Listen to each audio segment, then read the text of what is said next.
Brad Pitt leans forward and presses his forehead against the edge of a mattress, feet on the floor, body angled. He holds the position.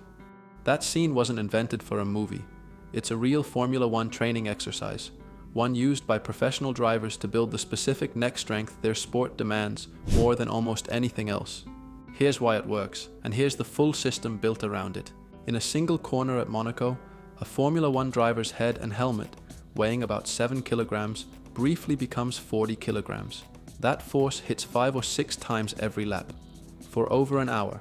At Silverstone, that's 52 laps, over 300 corners, sustained lateral load that no other sport on Earth replicates. This is why F1 drivers train their necks 4 to 5 times per week, and why the equipment built for it, hydraulic resistance machines, 4-way neck devices, weighted harnesses, cost more than most people's cars.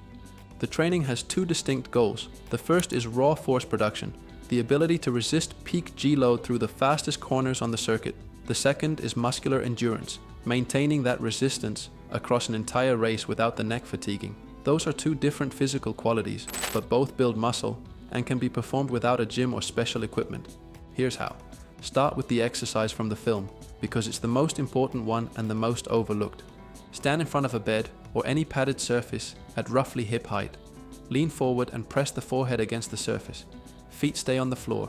The body forms a diagonal plank, weight transferring through the neck into the surface. Hold the position. The neck extensors, the muscles running along the back of the neck and into the upper traps, are working under sustained load to resist the combined force of body weight and gravity. The further the feet are from the bed, the more weight transfers through the neck and the harder the exercise becomes. The sensation should be deep muscular tension across the back of the neck and upper back, not joint compression, not sharpness, not discomfort in the cervical spine itself. If there is any pain in the spine, the angle is too steep. Walk the feet closer to the bed, reduce the load, and build the tissue gradually before progressing the angle again. The neck responds well to progressive overload, but it does not respond well to being rushed.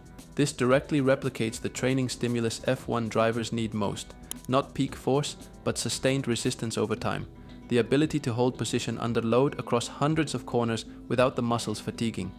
The same setup covers lateral loading, the force that actually dominates in F1.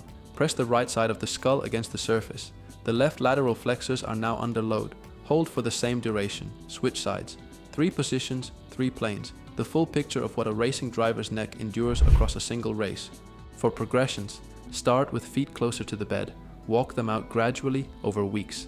Eventually, this reaches a near horizontal position that rivals any machine-loaded protocol. The bed, isometric, covers sustained endurance in all 3 planes, but there's a quality it doesn't fully address. Dynamic strength through a full range of motion. That's where the machines come in, and that's what the next exercise replaces entirely. Exercise 2 is the 4-way neck. The 4-way neck machine is the most common piece of specialist equipment in F1 conditioning.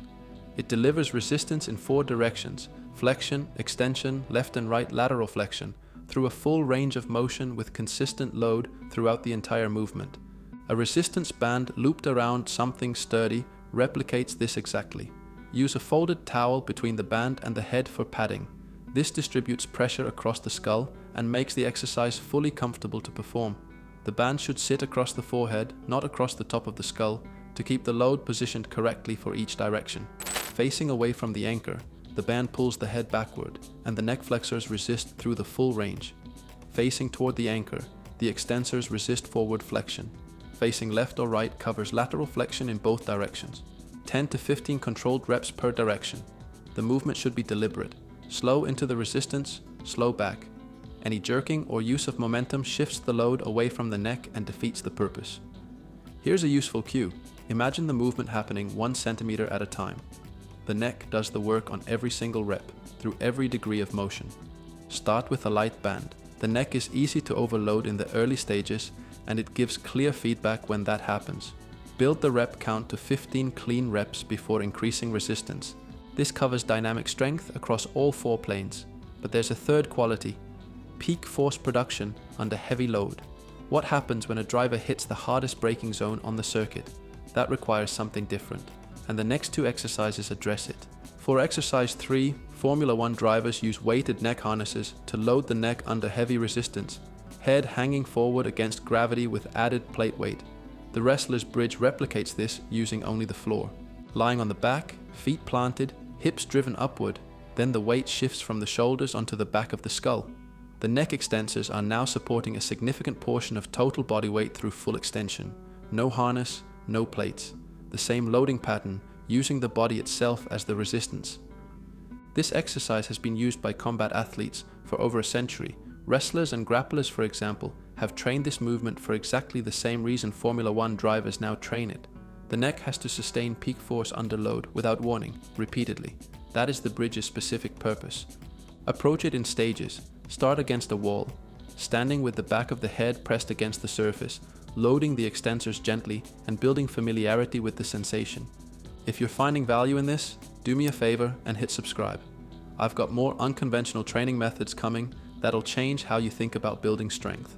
The bridge loads the back of the neck, but in Formula One, the front matters just as much. Next up is the lying neck curl. Under heavy braking, a driver's head is thrown forward against the resistance of the neck flexors, the muscles running along the front of the neck.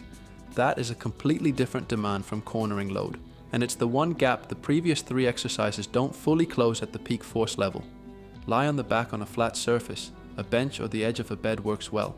Let the head hang off the edge so it drops below the level of the surface. From there, curl the head forward toward the chest in a slow, controlled movement. Hold briefly at the top, lower slowly back to the start. For added resistance, rest a weight plate, a heavy book, or a folded towel with something weighted inside it against the forehead. The load should be light initially.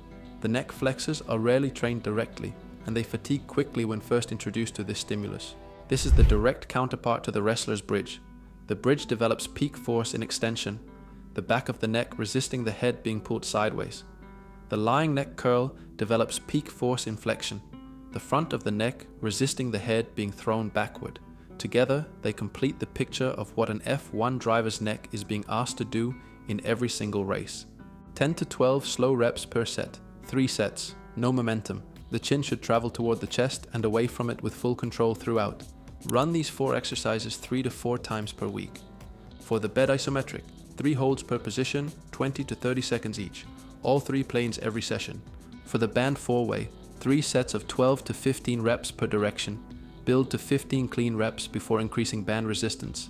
For the wrestler's bridge, 3 sets of 20 to 30 second holds. Progress to the next variation only when the current one feels completely controlled. For the lying neck curl, 3 sets of 10 to 12 reps. Start without added resistance and only add load once the movement is smooth and pain-free throughout. The total time per session can easily be under 20 minutes. The neck recovers quickly relative to larger muscle groups, which is why F1 drivers can train it almost daily. 3 to 4 sessions per week is enough to see measurable strength, endurance, and muscle development within 4 weeks. 4 exercises, a bed, a band, and a floor. They cover every quality F1 teams spend serious money developing in their drivers: sustained endurance under load, dynamic strength through full range, peak force production in both directions, front and back. The machines are not the mechanism.